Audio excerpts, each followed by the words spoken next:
Bluetooth muted. Disciple children and all generations to speak for Jesus. So, magmumero ang taming natin yung mga kaisunan kay nagkalunod yung sa aton or natugdo siya sa aton kung paano daw ang pag-disciple sa mga children.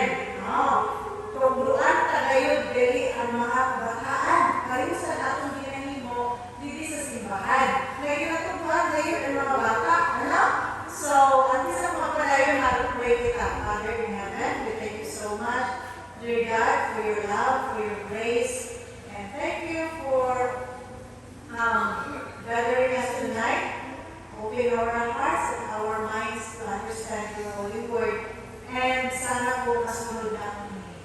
Salamat sa mga pagtuklog niyo sa amang. Pagawala kami sa amang masala sa mga ng Jesus. Amen.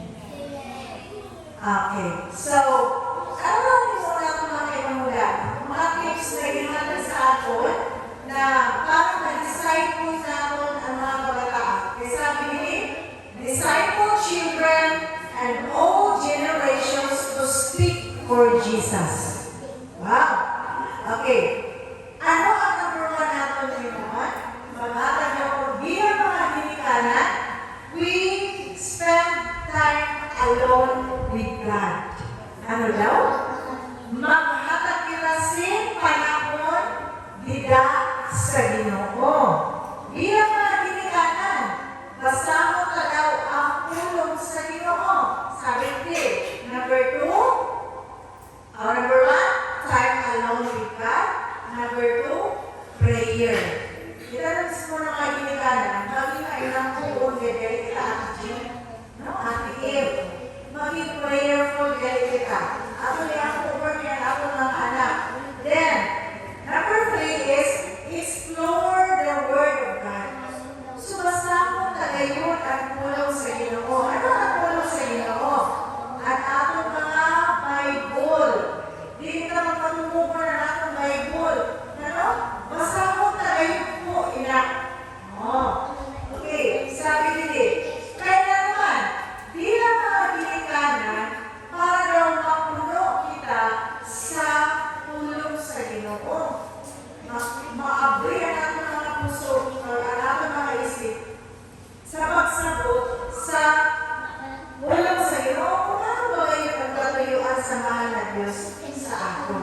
So, puro aglaw, ano yung tulong na bagay na imalunod sa atin? Aglaw, time alone with God, bilang ginikanan, maghatag kita sa time na makikistorya sa mahal na Diyos sa aglaw. Then next is prayer.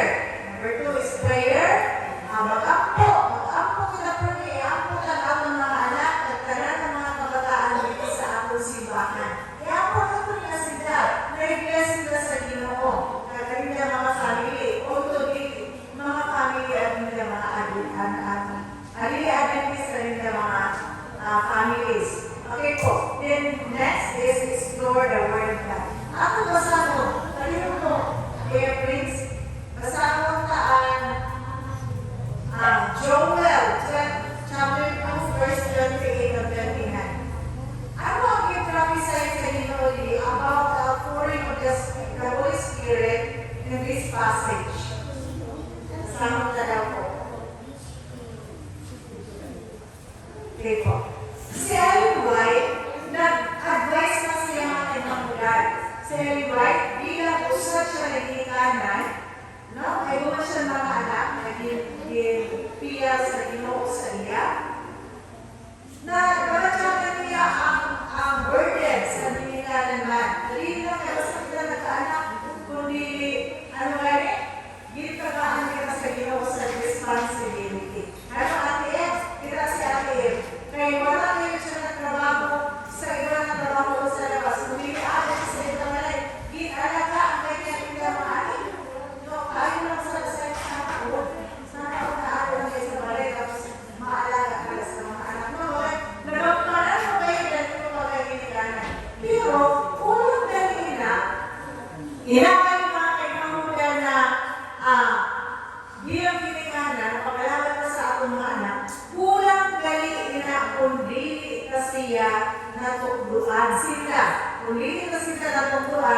pulong sa Ginoo. Ano gani niyang kulang ka, bilang ginikanan. Kaya, ano gani ang sabi? Dapat daw, tukluan ka at makaka. Sabi ni Ellen White, God's purpose for the children growing up beside our heart is wider, deeper, higher than our restricted visions has comprehended. Oh, ang mahal na Diyos kaya, imo siya sa tuyo sa aton bilang mga ginikanan. Kung ano yung ginakanan kita sa mga anak, uy, mga kaimamulan, mga ginikanan, lalo sa mga mama at papa.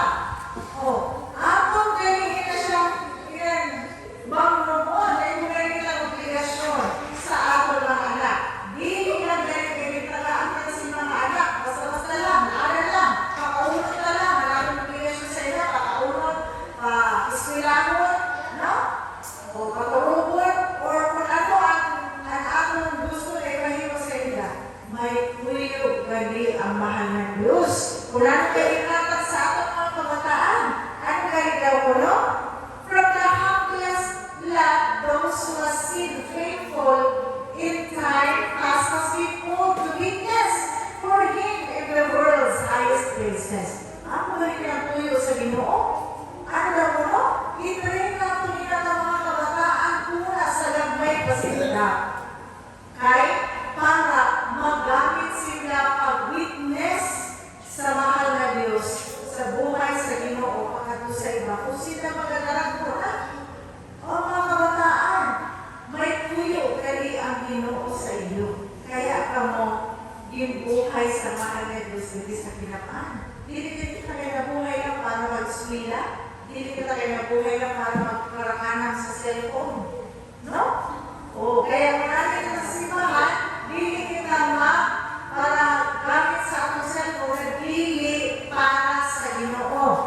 May tuyo ang Ginoo sa aton.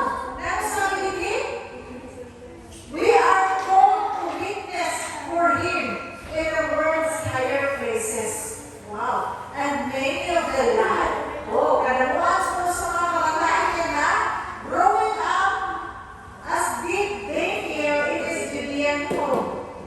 Pareho pa rin na Daniel sa nag-grow sila sa Itangar, studying God's Word and His words, and learning the lessons of faithful service, while yet stand in legislative assemblies, in halls of justice, and in royal courts as a witness for the King of Kings.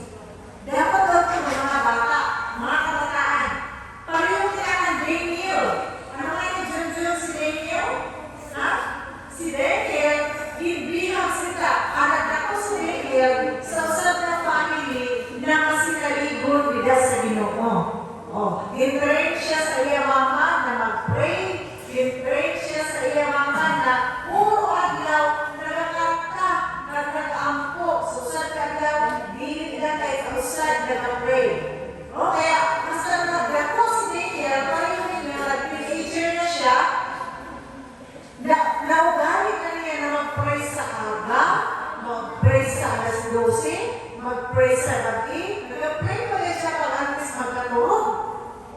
Irusa sila si Daniel. Kaya, sa nag-abot ang time na nagdako na siya, naging teenager na siya, sako pa rin na lugar. Tapos, bihag sila. Damos sila ng mga bataon, mga youth, naging bihag pa ito sa Egypto.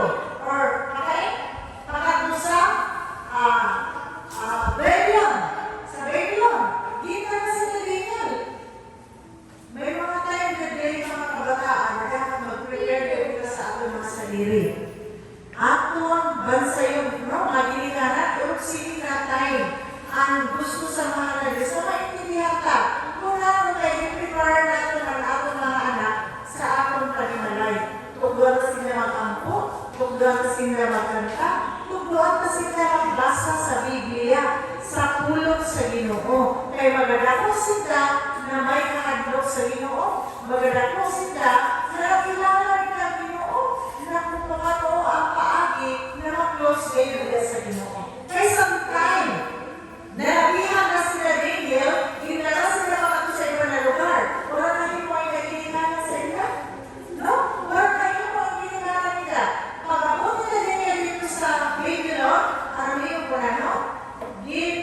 Di ba espirihan kasi sa mga hari? Sabi sa king, no, na espirihan na naman pamataan.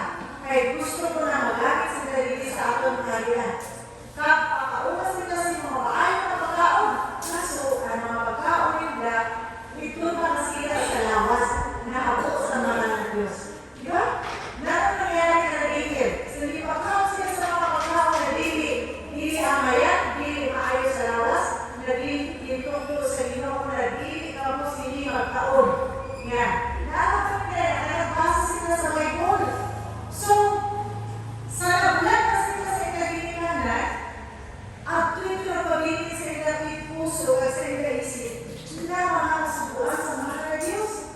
Yan. Ipakaon sila dito sa kaharian. No? Ipakaon sila sa mga pagkaon na lechon. Ipainom sila sa impwestuhan sila sa mga anak. Nagsabi ni Daniel, dili po kami sana na nakaon. Kaya, ano sabi ni Daniel? Dili po yung naging pakaon sa Ginoo. Ano niyo mga kaimamugan? Amoy na mga panahon na nakaminsahe si Daniel. Nakaminsahe sila. Di ba? Natubuhan mo na ito mga tao sa kaharian na dili magkausad to kaya dili ito sa Ginoo. Itungkol sa mahal na Diyos na dili pagkaunon kaya makasira ito sa lawas. That's the time na nag-witness si Daniel sa kamatutudan sa mahal na Diyos. Ako galing yung mga kaimamugan. Dalawa ni prepare nato. Kaya di sa talaga panahon, ang ating mga anak ada sa atong pilit. No, Diyos? Di sa talaga panahon, ang ating mga anak ada sa atong pilit. Pagpagdarap mo na sila, mamulag na ipinasinda sa ato. Kaya dapat i-pray ka siya, sila, dida sa Ginoo. Nabisan diin sila mga katulisin na lugar sa kinabaan. Sabihin mo sila darapon sa nila mga palad o sa mga tao, no? Makabalog sila sa Ginoo, maaaraw sila mag-pray, maaaraw sila magkanta, maaaraw sila sa tama na ipagdo sa Ginoo. Sabi na nila, puyo, nagsasabi ni Alinoy, sabi nila, God's word and His words and learning the lessons of faithful service. Yan. Tungkol ko sila sa mga lessons na ito matinod-anon. Ito na sila ligon nila sa Ginoo. Kaya wala kayo mga kaimulan sa iba na nagatutlo sa kaiban. Hindi sa kinabaan, kundi ang mahal na Diyos na kayo. No? Narasabi sa Ginoo, apart from God, we are nothing. Kung wala kita sa Ginoo, wala kayo kita mahimo. No, baka naman kita, wala kitang kaarapan. Kung wala kita sa Ginoo, kaya pinangyan, mag-close kita mga kaitsuna dito sa Ginoo. Yan. Sabi ni multitudes from every quarter of this world, anong sabi? Kaya kita ba? Wala. From every quarter of this world of ours, comes the cry of sin-stricken hearts for the knowledge of God. Grabe no, ang writings ni Alinoy mga kaimamugan, kailangan basahan ka kayo na basahan. Kaya matangtanong kayo na guide sa atin. Ano sabi nila? Na ang una daw po sa katulad sa mundo, kung imo lang tao, ang tao nagataas ang paalam. Pero, nag-worse ang sitwasyon sa mundo na ito. Kaya ano, nagataas ang kaaral sa tao, wala naman, nagabawas ang pagsali sa Ginoo.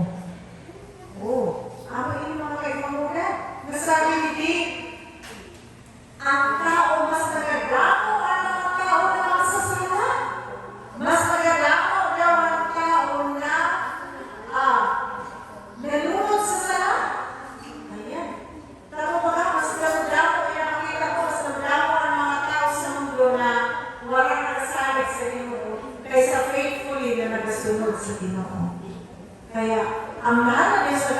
aton sa aton mga responsibility bilang mga ginikanan. Ano sabi ni? To every household and every school, to every parent, ayan, dimension ngayon, sa mga ginikanan, at sa kada paniwalay, to every teacher, sa mga magtutuglo, hindi sa atong simbahan, no? And child, pati ang mga bata. Kamo na mga kabataan. Bisa ng mga kabataan, ibuwasin ano? Responsibility. Ano sabi ni? Show the light of the gospel. Ayan. Ano sabi ni Jesus Christ? Bilang po ng mga kabataan, pasigahan ninyo ang liwanag sa kamatugunan. Yan. Kaya mabubisan din ka mga gato, iyo gayon pasigakong ang kamatugunan sa mga anak. Ano mo sasabihin sa mga? Pinaari sa inyo mga pagkukugali. Kaya ako nakita sa Ginoo, ang ato na ugali, hindi na pareho sa dati. No? Ang ato na ugali is nasunod na sa ugali sa mga anak Diyos. Pagisan din kita, ano man, dili na kita magalimog sa mga bagay na nasira sa atong kapwa. Dili na kita magalimog sa mga bagay na ikasira sa atong buhay. Kaya na naman, kay namold kita bigla sa Ginoo. Ano sabi ni? Look at Esther daw. Kung kinatutuno, kung ang atong mga kabataan, gintraining natin nila sa Ginoo, kung kamo na mga kabataan, permitin yung basahon ang tulong sa Ginoo, nag-training ka mo nila sa mahal na Diyos, maabot lang mo sa iyong mga buhay ang time of crisis. Yun ang mga pinakapigikit na time sa iyong mga buhay. Hindi tayo na ako sa financial o kung sa mga relationship. No, minsan, nag-aabutan na kayo sa buhay ang medyo difficult. Difficult, pinakamarisod na para sa buhay. Sa nakaturo na tayo, bida mo masusukol ang gahong sama ng Diyos. Bida mo makikita ang suporta sa mahal na Diyos sa imo kung ikaw nagsalig sa iya. Wow, tayo lang. Alam niyo mga kaimamulan, sino example siya sa Bible? Naging example na ginatag dili, si Esther. Si Esther, nagdako siya sa orphanage. Kaya dutay pa siya, napatay na niya mama. Ang iya papa, napatay man. So, baby mo siya, wala siyang ginikanan. Kaya ang nagpadako sa iya, ang usad na nagalaga sa iya, dito sa ibang lugar, gipadako siya sa orphanage. Ano yun ang orphanage? Alagaan sa mga bata, nawara na sa mga ginikanan. Kaya pasalamat na mga bata kung hindi mo pa kami ginikanan. No, dapat i-respect ang atong mga ginikanan. Ano, Job? Ano, Job? I-respeto at palanggaon ang mga mama at papa. Kung may nag-alaga sa imo, animulula, animululo, i-respeto ka, palanggaon mo. Kaya naman, may nagpalang ko sa imo. So, ano ba si Esther? Maganda si Esther kay ang orphanage, nagtugdo sa iya sa ulong sa Ginoo, sa pasalig sa Ginoo. Nagtugdoan siya, si Mordecai, ang iyang kasip, nagpadako sa iya. Pero ito nag-pray. So, natugdoan si Esther na kung nag-pray pa siya, nag-pray na siya. No? She trusted God. Hasta nagdako siya. Gitara siya, gitara siya ni Mordecai, pagkatapos sa palace. Kay ang iyang kasip, or primomon, or pinsan, na si Mordecai. At nag-isla sa balay sa hari. Kung sa ato nili sa Pilipinas, sa balay sa president. Dito nag-isla si Mordecai. Then, bigla niya dito si Esther. Kaya nakita niya sa daragan si Esther, burugan na si Esther. Kaya, bigla niya dito sa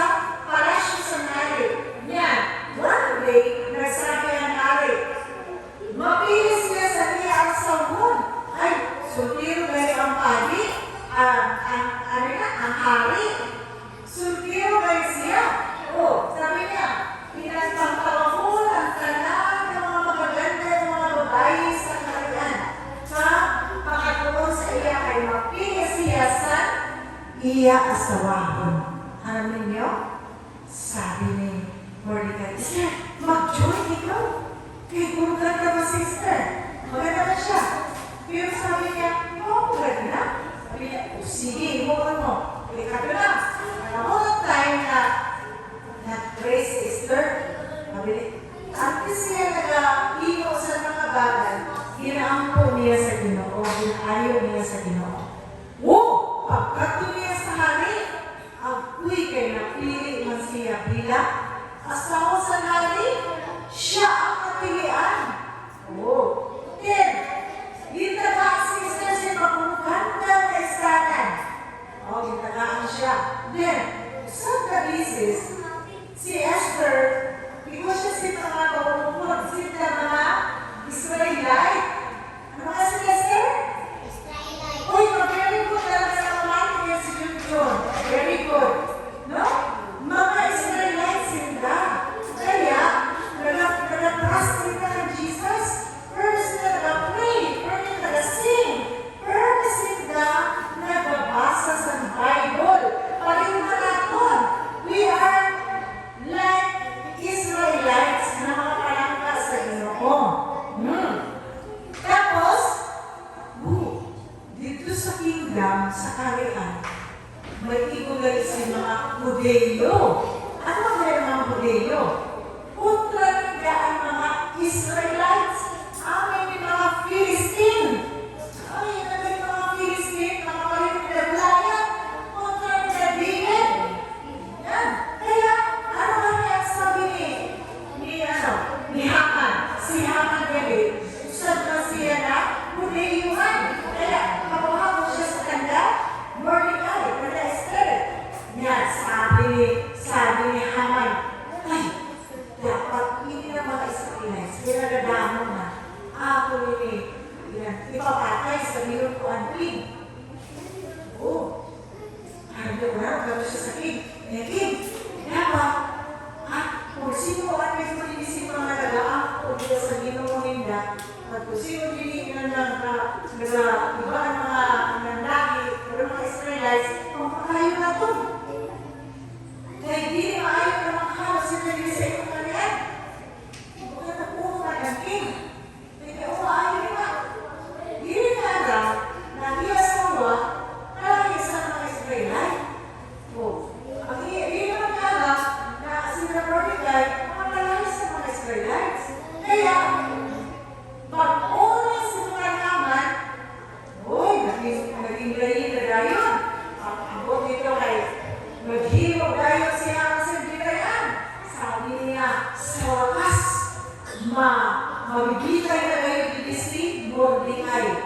Mabibigay na, hindi mo na siyang bitayan. Saan kayo nakabati si Esther? Nakabati si Mordecai. Kaya gin-announce na sa kanyang na tunay yan na ilan ng mga tao pamatayon.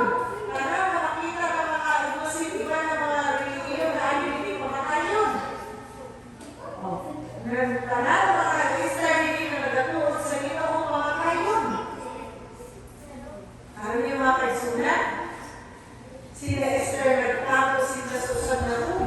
Ipag-gather ni Esther at karang ng mga Christians. Magdala ng mga Israelites. Tapos, nag-pray sila. Sabi ni Esther, dili ini dapat mangyari na patayon kita.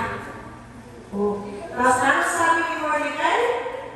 Siguro, Esther, ginbutang ka sa Ginoo nila na maging asawa sa hari kay dahilan sa nila mga panahon. So, ikaw ang magligtas sa mga katawhan sa Ginoo. Ikaw mag-istorya dito sa hari. Sabi mo ni Esther, ay, malisod na. Malisod na na ikaw bariyon ang layis ng hari. Kasi ako ang una na patayon. Sabi ni Mordecai, magsalig lang kayo kita sa Ginoo.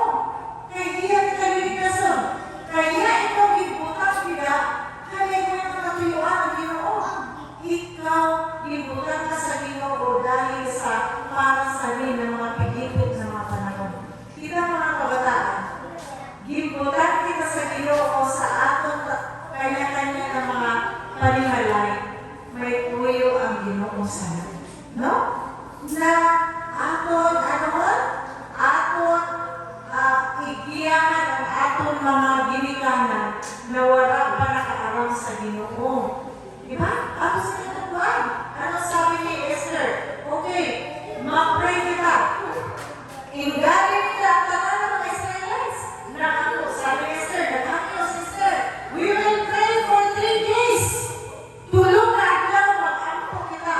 Wala sindasin, kaon. We will fast and pray. Sabi ni Esther, mag-fasting kita na mag-pray for 3 days. Ayaw ka sa Ginoo na iligtas kita. Kaya sa tunatay, ma-order na ang hari na pamatayon sila. O nag-order na ang hari na pamatayon. Utot sa mga Israelites na makita dito sa kingdom. Ayun. 3 days, nagpuno sila prayer. Marathon prayer sila. All day, hasta na ulura sa kaming paano naman. Praise sila.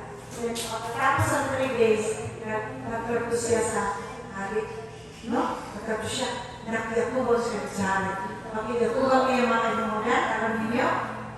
Iyan niyo ang hari na mag-istorya sa iya. Pag-istorya sa iya, at tumansihaman at tumang sa istorya sa hari. No? Ito na nagpukang sa bitayan. Kaya gusto niya na magbitay nito si Mordecai. Saka si Mordecai may tao sa Ginoo. Wow! Ganun mga kaibamugan, kung tao kita na masanaligon sa mahal na Diyos, di sabihin kita magkato o pigipit na mga panahon na atong makagihan, iligtas din kita sa Ginoo. Imagine nga kung may piguras hindi kaya, naging butang. Alam niyo kung ano? Sa pagkatumbang na ni Esther sa hari, atong na si Mordecai, din sabihan sa Esther ang hari. Mahal na hari. Kaya ako nangiyo sa imo. Sa iyo, sige, nakarani ko mangiyo. Mahal ka na. Kaya kung malangga ka ikaw, isan, ayaw mo kayo rin katumas ng akong naraan. Ihatag din sa imo, kaya palangga ka ikaw. Sabi niya, dili ko inaamang akong tuyo sa imo. Sabi niya, ang akong nangiyo, na dili mo pagpatayo ang mga Kristiyano. Nadili mo pag ipapatay ang mga Israelites. Amin ang nangiyo ni Esther. Sabi niya, sino na sila ang nagsabi? Na, sabi niya, kaya ako na sila papatay. Sino man? Si Mordecai. Kami. Tapos sabi niya, sino nagsabi sila papatayan ako? Sabi niya, tama sa niya, si Haman. Siya, balita dito. Napatayan mo kami. Sabi niya, punta ka nga si Haman sa Bidaya? Sa Bidaya? Marami mga kaibigan. Sabi sa nanay, ay, di na mangyari. Ikaw naman, ikaw ang nagsabi sila. Ikaw ang naging sa ito, matuloy na. Natulog ko siya man. Ang order natin sa nanay, ikaw ang naging sa ito na Bidaya. Ikaw ang ibigay nito. Yung sinama kaibigan. Ina na mga bagay, atong makita, amin na mga istorya sa Bible na nagpapatunay na ang mahal na Diyos nagpaprotekta sa iyang mga katawan. Kaya dili gayon kita makadto. Magsalig lang gayon kita sa Ginoo. Kay bisan sa yungib sang kamatayon, iligtas gayon kita sa Ginoo. Si Esther, si Mordecai, first lang kaangko nila sa Ginoo. Nagsinadlaligo sila sa Ginoo. Tuwa na sila sa pagkabata, hasta na naglarap sila. Sa time na pigipit, nabatyagan nila ang suporta sa mahal na sa ila. Diligtas sila sa Ginoo. Si Daniel, naging maitampuon siya sa Ginoo. Sa ila, naging kahinulangan siya, na gusto siya ipapatay. Pero, inulog talaga siya dito sa mga leon. Pero, ipakita sa Ginoo ang suporta sa iya. Diba? Nakaon ba si Daniel dito sa lion's den? Wala. Very good. Very good yun. Wala siya ikaon. Kay, tugnan sa mga manulunda ang baba sa leon. Sarado.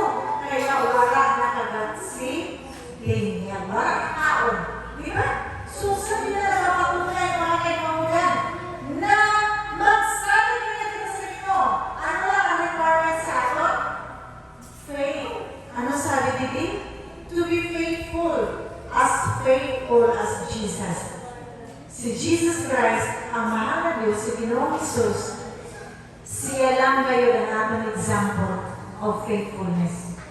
Maging matinud-anon na ngayon kita sa pagsunod sa Ginoo hasta sa